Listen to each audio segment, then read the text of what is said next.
Hi hello ನಮಸ್ಕಾರ, welcome back to my YouTube channel. So ಇವತ್ತು ನಾವು ಬಂದಿರುವಂತಹ ಜಾಗ ಮಂತ್ರಾಲಯ. ನಾವು ನಮ್ಮ ಫ್ರೆಂಡ್ಸ್ ಜೊತೆ ಮಂತ್ರಾಲಯಕ್ಕೆ ಬಂದಿದ್ದೀವಿ.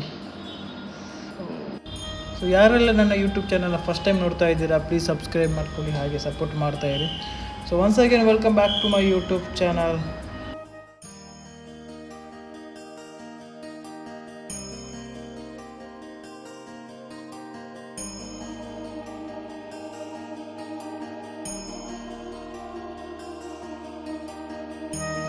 ಸೊ ಇವತ್ತು ನಾವು ಮಂತ್ರಾಲಯಕ್ಕೆ ಬಂದಿದ್ದೀವಿ ನಮ್ಮ ಫ್ರೆಂಡ್ಸ್ ಜೊತೆ ಸೇರಿ.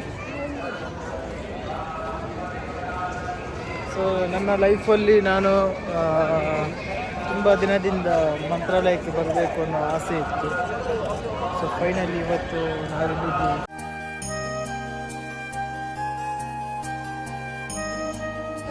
ಇದು ತುಂಗಾ ನದಿ.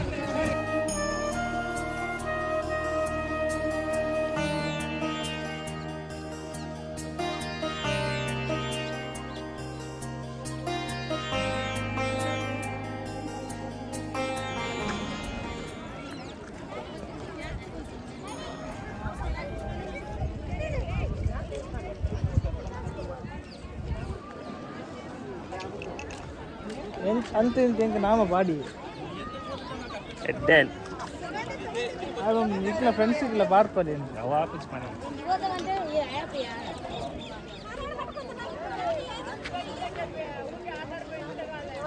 కలుతాను సిద్ధాప.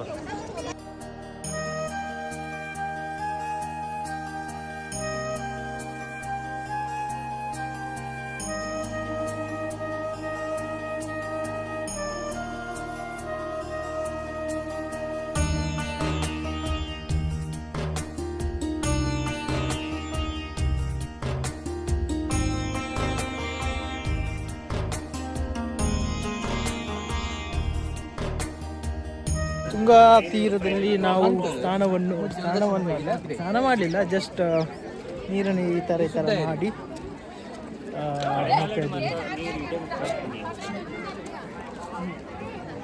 ಸ್ವಾಮಿ ಶರಣ. ಇಲ್ಲಿಂದ ನಾವು ಎಲ್ಲಿಗೆ ಹೋಗ್ತಾ ಇದ್ವಿ? ಇಲ್ಲಿಂದ ಅಲ್ಲಿಗೆ ಎಲ್ಲಿ ಹೋಗ್ಬೇಕಲ್ಲ? ಇಲ್ಲಿಂದ ಇವಾಗ ರಾಘವೇಂದ್ರ ಸ್ವಾಮಿ ದರ್ಶನಕ್ಕೆ ಮೂಲ ಮಠಕ್ಕೆ ಹೋಗೋದು, ಅಲ್ಲಿಂದ ಮತ್ತೆ ಬೇರೆ ಕಡೆ ಕೆಲವೊಂದು ವಿಡಿಯೋ ಮನ್ಪ್ಲೆ ಫುಲ್ ಐಡಿ ಹೆಂಕನ್ನು ಅಂತಾರೆ ಬರ್ತೀಯ. ಮೊಬೈಲ್ ಬರ್ತೋಡ ಮೊಬೈಲ್ ಬೋರ್ಡ್ ಮಾರ ಮೊಬೈಲ್ ಬರ್ತೋಡ ಮೊಬೈಲ್ ಬೋರ್ಡ್ ತಿಕ್ಕಂದು ಓಲ್ ನಾಟಲ್ಲಿ ತಿಕ್ಕಂದು ಗಿಡಿ ಹಿಡ್ಕೋ ಓದಿಪ್ಲೆ ಮಾರ ಒಂದೆಪ್ಲೆ ಮಾರ್ರೆ. ಗಿಣಿಶಾಸ್ತ್ರಿಗೆ ಐತಿ, ಗಿಣಿಶಾಸ್ತ್ರಿಗೆ ಐತಿ. ಗಿಣಿಶಾಸ್ತ್ರ ಬೇಡ. ನಾನು ಹೇಳೋದೇನೆಂದರೆ, ನಾವು ಪಾಪ ಕಳೆಯುವ ನದಿ ಅಂತ ಹೇಳ್ತೇವೆ ನದಿಗಳನ್ನು, ಬಟ್ ಜನ ಬಂದು ಅದರಲ್ಲಿ ಪಾಪವನ್ನು ಹಾಕೊಂಡೇ ಹೋಗ್ತಾರೆ. ಇದ್ದ ಬಟ್ಟೆ, ಇದ್ದ ಸೋಪು, ಇದು ಬೇಡದೆಲ್ಲ ಹಾಕೊಂಡು ನಮ್ಮ ಮಲೇನ ಮಾಡಿ ಹೋಗ್ತಾರೆ. ಆ ರೀತಿ ಮಾಡಿದರೆ ಎಲ್ರಿಗೂ ಪುಣ್ಯ ಸಿಗುತ್ತೆ, ಪಾಪನೇ ಅಲ್ವಾ ಸಿಗೋದು. ನೀರುಗಳನ್ನು ಸ್ವಚ್ಛವಾಗಿ ಇಟ್ಕೊಳ್ಬೋದು. ಅದು ಏನಲ್ಲ, ಅಲ್ಲೇ ಬಟ್ಟೆ ಹಾಕೋದು, ಅಲ್ಲೇ ಒಗೆಯೋದು, ಅಲ್ಲೇ ಉಗುಳೋದು, ಅಲ್ಲೇ ಇದು ಮಾಡೋದು, ದಟ್ಸ್ ನಾಟ್ ಗುಡ್. ಆಯಿತು, ಮೈ ಒಪಿನಿಯನ್. ಓಕೆ, ನಮ್ಮ ಟೈಮ್ ಹೋಗುಂಡು ಕೋಡೊಂದು ಜನ ಬೈದು ನನಗೆ ಅರ್ಧ ಗಂಟೆ ಇಲ್ಲೇ. ನಾವು ಮಂತ್ರಾಲಯಕ್ಕೆ ಬರಬೇಕು ಅನ್ನೋ ಟೈಮಲ್ಲಿ 2 ಜನ ತುಂಬ ಲೇಟಾಗಿ ಬಂದಿದ್ದರು. ಇವರು 4:15 ಬಸ್ ಇದ್ದದ್ದು, 5:00 ಬಸ್ ಇದ್ದದ್ದು. ಇವರು 4:15 ಅವರ ಮನೆಯಲ್ಲಿ, 4:45 ಅವರ ಮನೆಯಲ್ಲಿದ್ದರು. ಅವರ ಮನೆಯಿಂದ ಮಂಗಳೂರಿಗೆ ಬರಲಿಕ್ಕೆ ಆಲ್ಮೋಸ್ಟ್ 1.5 ಅವರ್ ಬೇಕು. ಬಟ್ ಹಂಗೋ ಮಾಡಿ ಜೀವವನ್ನು ಒತ್ತಿಟ್ಟು ಮಂತ್ರಾಲಯಕ್ಕೆ ಬರೋದನ್ನು ನನಗೆ ಅದಕ್ಕೆ ಎಂತ ಇಲ್ವಾ? ಹಿಂಗಿದೆ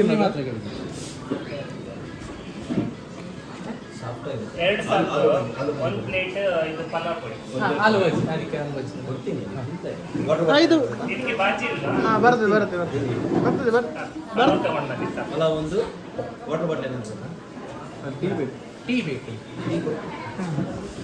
ಸೊ ಹಂಗಂಗೂ ಒಂದು 3/4 ಗಂಟೆಯಲ್ಲಿ ಮಂಗಳೂರಿಗೆ ಬಂದು ರೀಚ್ ಆಗಿದೆ. ಅದೇನೋ ಹೇಳ್ತಾರಲ್ಲ, ಯಾವುದೇ ಒಂದು ಒಳ್ಳೆಯದು ಮಾಡಬೇಕಾದ್ರೆ ತುಂಬ ಕೆಟ್ಟ ವಿಷಯಗಳಾಗುತ್ತೆ ಅಥವಾ ತುಂಬ ಕಷ್ಟ ಕೊಡ್ತಾರೆ ಅಂಥ ಸಿಚುವೇಶನ್ ಇನ್ನೇ ಆಗಿದೆ.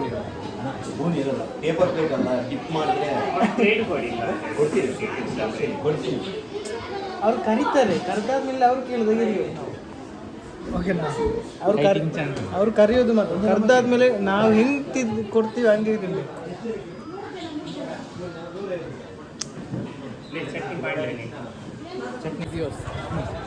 ಆ್ಯಕ್ಚುಲಿ ಹೆಂಗೆ ನನಗೆ ಒಳಗೆ ಹೋಗ್ಲಿಕ್ಕೆ ಆಗೋದಿಲ್ಲ, ಬಟ್ ನಾನು ಆಲ್ರೆಡಿ ಬುಕ್ ಮಾಡಿದ್ದೆ. ಸೊ ಅದೇ ನನಗೆ ಈ ಮಾಡ್ದ ಈ ಮಾಡ್ದ ಮತ್ತದೇ ಇದು ಸ್ಪೆಷಲ್ ಎಂಟ್ರಿ.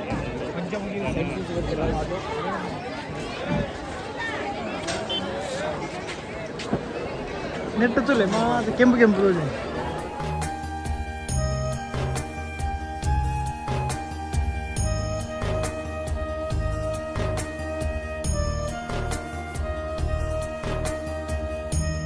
ಅವರು ಇವಾಗ ದರ್ಶನ ಮಾಡಲಿಕ್ಕೆ ಹೋಗಿದ್ದಾರೆ, ಬಟ್ ನನಗೆ ದರ್ಶನ ಮಾಡಲಿಕ್ಕೆ ಆಗೋದಿಲ್ಲ ಸೂತಕ.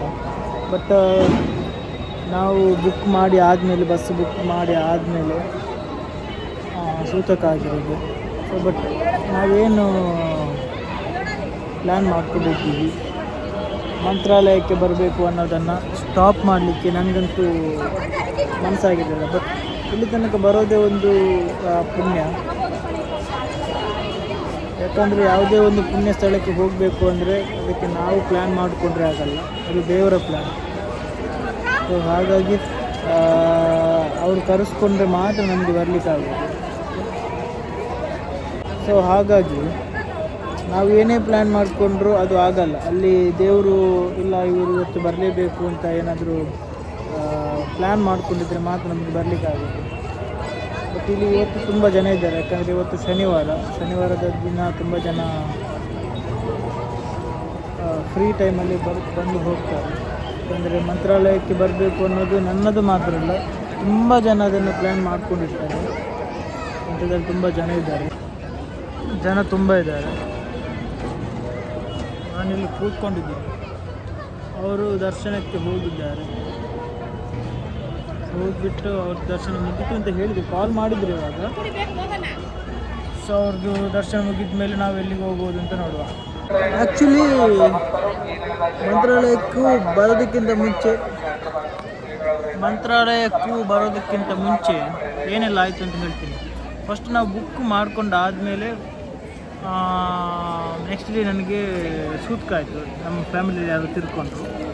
ಅದಾದಮೇಲೆ ನೆಕ್ಸ್ಟ್ 5:40ಕ್ಕೆ ಬಸ್ ಇದ್ದದ್ದು. ಬಟ್ 2 ಜನನೂ ಕೂಡ ಲೇಟ್ ಆಗಿತ್ತು ಬರೋದು. ಸೊ ಅರ್ಜೆಂಟಾಗಿ ಇನ್ನೊಬ್ಬರಂತೂ ಬರೋದು ಸಾಧ್ಯನೇ ಇರಲಿಲ್ಲ, ಅಷ್ಟೊಂದು ಟೈಮ್ ಇದಾಗಿತ್ತು, ತುಂಬ ಲೇಟ್ ಆಗಿತ್ತು. ನಾವೆಲ್ಲ ಅಂದ್ಕೊಂಡಿದ್ದು ಅವರು ಬರಲಿಕ್ಕೆ ಆಗಲಿಕ್ಕಿಲ್ಲ ಮತ್ತು ಅವರಿಗೆ ಬಸ್ ಸಿಗಲಿಕ್ಕಿಲ್ಲ ಅಂತ. ಅದಾದಮೇಲೆ ಬಸ್ ಹೆಂಗೋ ಸಿಕ್ಬಿಟ್ಟು, ಅದಾದಮೇಲೆ ಬಸ್ ಹತ್ತಿದ ಮೇಲೆ ಒಂದು ಊಟಕ್ಕೆ ಅಂತ ನಿಲ್ಲಿಸಿದ್ರು ಒಂದು ಕಡೆ. ಬಟ್ ಅಲ್ಲೇನಾಯಿತು ಅಂದರೆ ಈ ಬಸ್ಸಿದ್ದು ಕೀ ಮಿಸ್ ಆಯಿತು. ಆ ಬಸ್ಸಿದ್ದು ಕೀ ಅಂದರೆ ಈ ಬಸ್ಸಿಗೆ ಪೆಟ್ರೋಲ್ ಹಾಕ್ತಾರಲ್ಲ, ಡೀಸೆಲ್ ಹಾಕ್ತಾರಲ್ಲ, ಸೊ ಅದರದ್ದು ಕೀ ಮಿಸ್ ಆಗಿತ್ತು. ಅಂದರೆ ಅದಾದಮೇಲೆ ಅದನ್ನು ಓಪನ್ ಮಾಡಿ ಹೆಂಗೋ ಬೀಗದಿಂದ ಹೊಡೆದು ಓಪನ್ ಮಾಡಿ ಮತ್ತೆಷ್ಟು ಆಲ್ಮೋಸ್ಟ್ ನಾವೊಂದು ½ ಆನ್ ಅವರ್ ಅಲ್ಲಿ ವೇಸ್ಟ್ ಆಗಿತ್ತು ನಮ್ಮದು. ಸೊ ಅದಾಗಿ ಅಲ್ಲೂ ಕೂಡ ಸ್ವಲ್ಪ ಪ್ರಾಬ್ಲಮ್ ಆಯಿತು ಬರೋದು ನಮಗೆ. ಅದಾದಮೇಲೆ ಹಿಂಗೋ ನಾವು ರೀಚ್ ಆಗಿದ್ದೀವಿ ಇವಾಗ ಮಂತ್ರಾಲಯಕ್ಕೆ. ನಾನೊಂದು ಮಂತ್ರಾಲಯಕ್ಕೆ ಬರಬೇಕು ಅನ್ನೋದು ನನ್ನದು ಆಲ್ಮೋಸ್ಟ್ 2-3 ವರ್ಷದಿಂದ ನಾನು ಪ್ಲ್ಯಾನ್ ಮಾಡ್ಕೊತಿದ್ದೆ. ಬಟ್ ಸಡನ್ನಾಗಿ ಮಂತ್ರಾಲಯಕ್ಕೆ ಹೋಗುವ ಅನ್ನೋ ಪ್ಲ್ಯಾನ್ ಆಯಿತು. ಅದು I am very happy. Plus ನನಗೆ ಇನ್ನೊಂದು ಬೇಜಾರು ಅಂದರೆ ಒಳಗೆ ಹೋಗ್ಲಿಕ್ಕಾಗಲಿಲ್ಲ ಅನ್ನೋದು ಬೇಜಾರು. ದೇವರು ಒಳ್ಳೇದು ಮಾಡಿದರೆ ಅಥವಾ ನಾವೇನು ಅಂದ್ಕೊಂಡಿದ್ದೀವಿ ಅದನ್ನು ಮಾಡಿದರೆ ಮತ್ತೆ ನೆಕ್ಸ್ಟ್ ಇಯರ್ ಬರಬೇಕು ಅನ್ನೋ ಪ್ಲ್ಯಾನ್ ಇದೆ. ಅದಾದರೆ ಖಂಡಿತವಾಗಿಯೂ ಮತ್ತೆ ಮಂತ್ರಾಲಯಕ್ಕೆ ನಾನು ಬಂದೇ ಬರ್ತೀನಿ.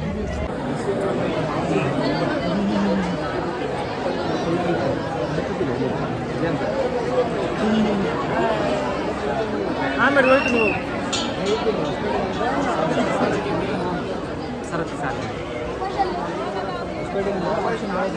ನಮ್ಮದು ಊಟ ಆಯ್ತು. ಇವಾಗ ಊಟ ಆಗಿ ಇನ್ನು ನಾವು ಹೋಗ್ತಾ ಇರುವಂತಹದ್ದು ಪಂಚಮುಖಿ ದೇವಸ್ಥಾನಕ್ಕೆ. ಸೊ ಇಲ್ಲಿಂದ ಹೋಗಿ ಬರಲಿಕ್ಕೆ 2.5 ಗಂಟೆ ಬೇಕು ಅಂತ ಹೇಳಿದ್ದಾರೆ. ಸೊ ಅದನ್ನು ಮುಗಿಸ್ಕೊಂಡು ಇಲ್ಲಿಂದ ಸೀದಾ ನಾವು ಹೋಗ್ತಾ ಇರುವಂತಹದ್ದು ಹಂಪಿಗೆ. ಸೊ ಊಟ ಮಾಡಿ ನಿಜವಾಗ್ಲೂ ಖುಷಿ ಆಯಿತು ಊಟ ಮಾಡಿ. ಅಲ್ಲಿ ಸ್ವಲ್ಪ ಜಾಸ್ತಿ ಇದ್ದರು, ಸ್ವಲ್ಪ ವೆಯ್ಟ್ ಮಾಡಿಸಿದ್ರು ನಮ್ಮನ್ನು. ಯಾಕಂದರೆ ಸಾಂಬಾರೆಲ್ಲ ರೆಡಿ ಇರಲಿಲ್ಲ, ಅವರು ರೆಡಿ ಮಾಡಿರಲಿಲ್ಲ ಅವರು. ಸೊ ಇಲ್ಲಿಂದ ನಾವು ಡೈರೆಕ್ಟಾಗಿ ಹಂಪಿಯಲ್ಲೊಂದು ರೂಮ್ ಮಾಡಿ ಎಷ್ಟೊತ್ತಾಗುತ್ತೆ ಅಂತ ಗೊತ್ತಿಲ್ಲ. ಶೇರ್ ಇದು ರೀಚ್ ಆಗೋದು ಎಷ್ಟು ಅಂತ ಗೊತ್ತಿಲ್ಲ. ಹಾಂ ನಮಸ್ಕಾರ.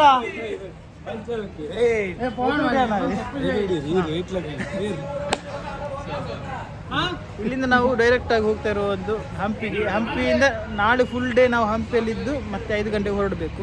ಸೊ ಹಂಪಿಯಲ್ಲಿ ಏನೇನೆಲ್ಲ ಇರುತ್ತೆ ಅಂತ ನೋಡುವ. ಇಲ್ಲಿಂದ ಎಷ್ಟೊತ್ತು ಬೇಕು ರೀಚ್ ಆಗಲಿಕ್ಕೆ? ಅಲ್ಲ, ಇಲ್ಲಿಂದ ಅಲ್ಲಿಗೆ ಹೋಗ್ಲಿಕ್ಕೆ ಎಷ್ಟು ಹೊತ್ತು ಬೇಕು? 10 ಕಿಲೋಮೀಟರ್ ಹಾಫ್ ಆನ್ ಅವರ್. ಈ ಥರ ರಾಂಗ್ ರೂಟಲ್ಲೆಲ್ಲ ಹೋಗ್ಬೋದಲ್ಲ, ಫೈನ್ ಆಗ್ಲಿಕ್ಕೆ ಯಾರೂ ಇಲ್ಲ. ತೋರಿಸ್ಕೊಂಡೇ ಬರ್ತೀರಾ ನೀವು?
ಒಂದಲ್ಲಿ ಯಾವ ನನಗೆ ಗೊತ್ತಿಲ್ಲಪ್ಪ, ಅವ್ರು ಕರ್ಕೊಂಡು ಹೋಗ್ತಿದ್ದಾನೆ, ನಾವೆಲ್ಲ ಹೋಗ್ತಾ ಇದ್ದೀವಿ ಅಷ್ಟೇ. ಇದು ಯಾವ ದೇವಸ್ಥಾನ? ಇದು ಪೆಟ್ರೋಲ್ ದೇವಸ್ಥಾನ. ನಾವು ಇವತ್ತು ಪೆಟ್ರೋಲ್ ದೇವಸ್ಥಾನ ಪೆಟ್ರೋಲ್ ಹಾಕಿ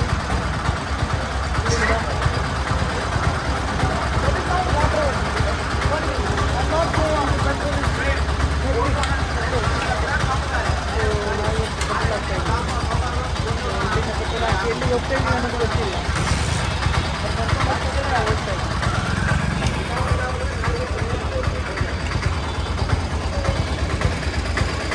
అంటే వైట్ రోజు అది.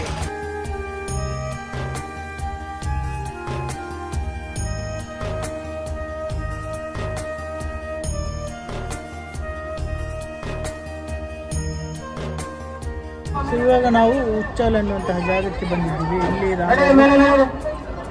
ಸರಾಗವಾಗಿ ಇಲ್ಲಿ ತಪಸ್ಸು ಮಾಡ್ತಾ ಇದ್ರು ಅಂತ ಹೇಳ್ತಾರೆ. ಸೊ ಇಲ್ಲಿ ಕೂಡ ಒಂದು ಶ್ರೇಷ್ಠವಾದಂತಹ ಜಾಗ ಇದೆ. ಸೊ ಇಲ್ಲಿಗೆ ಬಂದಿದ್ದೀವಿ. ಇಲ್ಲಿಂದ ನಾವು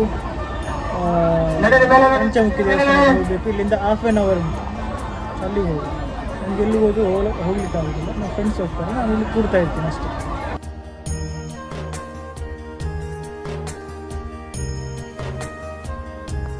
ಸೊ ನಾವು ಫೈನಲಿ ಮಂತ್ರಾಲಯದಿಂದ ಹೊರಟು ನೆಕ್ಸ್ಟ್ ಹಂಪಿಗೆ ಹೊರಡ್ತಾ ಇದ್ದೀವಿ. ಪಡ್ಕೊಂಡು ಇಲ್ಲಿ ಒಂದು ಚಹಾ ಕುಡಿದು ಇಲ್ಲಿಂದ ನಾವು ಹಂಪಿಗೆ ಹೋಗ್ತಾ ಇದ್ವಿ. ಸಮಯ 5:30. ಇಲ್ಲಿಂದ ನಾವು 5:30 ಆಗಿಲ್ಲ, 5 ಬಂದು ಬರ್ರ ಮಕ್ಳಿಗೆ ಗೊತ್ತಾಗ ಸ್ಟಿಲ್ ಹೇಳಬೇಕಲ್ಲ, ಹೇಳಿ ಯಾವುದು ರೆಕಾರ್ಡಿಂಗ್ ಟೈಮ್ಸ್ ಎಲ್ಲ ಬರಲ್ಲ. ಸೊ 5:30 ಆಯಿತು.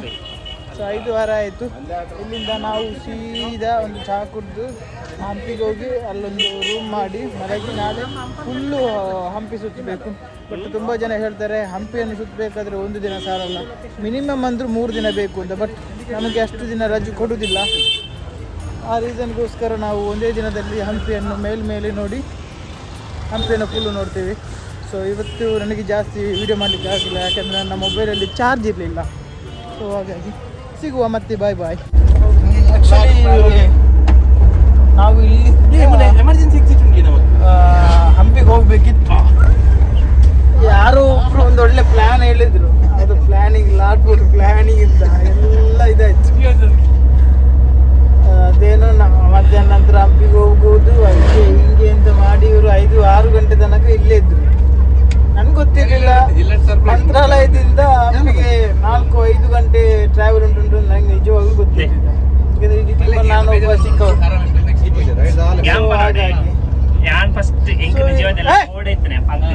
ಸೊ ಹಾಗಾಗಿ ಏನಾಯ್ತು ಅಂದ್ರೆ ಇವ್ರು ಏನೋ ಪ್ಲಾನ್ ಮಾಡ್ಕೊಂಡಿದ್ರು. ಅವ್ರು ಏನಿಲ್ಲ, ಪ್ಲಾನ್ ಎಲ್ಲ ಒಳ್ಳೇದಾಯ್ತು, ವೆರಿ ಗುಡ್. ಏನಿಲ್ಲ, ನಾಳೆ ಬೇಗ ಹೋಗ್ಬೇಕಿತ್ತು, ಹಾಗೆ ಹೋಗ್ತದೆ. ಸೊ ಪ್ಲಾನ್ ಎಲ್ಲ ಉಲ್ಟಾ ಬಲ್ಟಾ. ಇವರು ಹ್ಯಾಪಿ ಬ್ರೋ, ನಾ ಹೆಂಗ್ ಕೂಲೆಲ್ಲ ಜಿಬಿದೆ ಇಲ್ಲ ಜಂಚ ಆತು. ಸೊ ಹಾಗಾಗಿ ನನಗೆ ಒಳಗೆ ಹೋಗ್ಲಿಕ್ಕಾಗ್ಲಿ, ಎಲ್ಲಿಗೆ ಹೋಗ್ಲಿಕ್ಕಾಗ್ಲಿ. ಇವಾಗ ನಮ್ಗೆ ಹಂಪಿಗೆ ಹೋಗ್ಲಿಕ್ಕೆ ಬಸ್ ಇಲ್ಲ, ಮಂಗ್ಳೂರ್ಗೆ ಹೋಗ್ಲಿಕ್ಕೂ ಬಸ್ ಇಲ್ಲ. ಹಾಗೂ ಈಗೂ ಒಂದು ಬುಕ್ ಮಾಡಿ ಲಾಸ್ಟಿಗೆ ಬಂದು ಕೂತಿದ್ದೀವಿ ಇಲ್ಲಿ. ಇವಾಗ ಮಂಗಳೂರಿಗೆ ರೀಚ್ ಆಗಬೇಕಾದ್ರೆ ನಮ್ದು ಏನಾಗುತ್ತೋ, ಯಾವ ಥರ ಒಂದು ಬ್ಯಾಗ್ ಪ್ಯಾಕಿಂಗ್ ವೇಸ್ಟ್ ಆಯ್ತು. ಇನ್ನೊಬ್ರು ಒಂದು 2-3 ಬ್ಯಾಗ್ ತಂದಿದ್ರು, ಅದರಲ್ಲಿ ಒಂದು ಬ್ಯಾಗ್ ಮಾತ್ರ ಯೂಸ್ ಆಗಿಲ್ಲ. ಶರ್ಟ್ ಹಂಚಿಲ್ಲ, ಪ್ಲಾನ್ ಉಲ್ಟಾ ಬಲ್ಟಾ ಆಗಿ ತೊಂದರೆ ಇಲ್ಲ. ಪ್ಲಾನಿಂಗ್ ಯಾವಾಗ ಅದು ಒಂದೇ ಥರ ಆಗಲ್ಲ, ನಾವು ಅಂದ್ಕೊಂಡಿರೋ ಹಾಗೆ ಆಗಲ್ಲ ಯಾವುದು. ಸೊ ತೊಂದರೆ ಇಲ್ಲ. ಸೊ ಇವತ್ತಿನ ವ್ಲಾಗನ್ನು ನಾನು ಇಲ್ಲೇ ಮುಗಿಸ್ತಾ ಇದ್ದೀನಿ, ಜಾಸ್ತಿ ಮಾಡೋಕ್ಕಾಗಲಿಲ್ಲ. ತೊಂದರೆ ಇಲ್ಲ, ಬಾಯ್ ಬಾಯ್.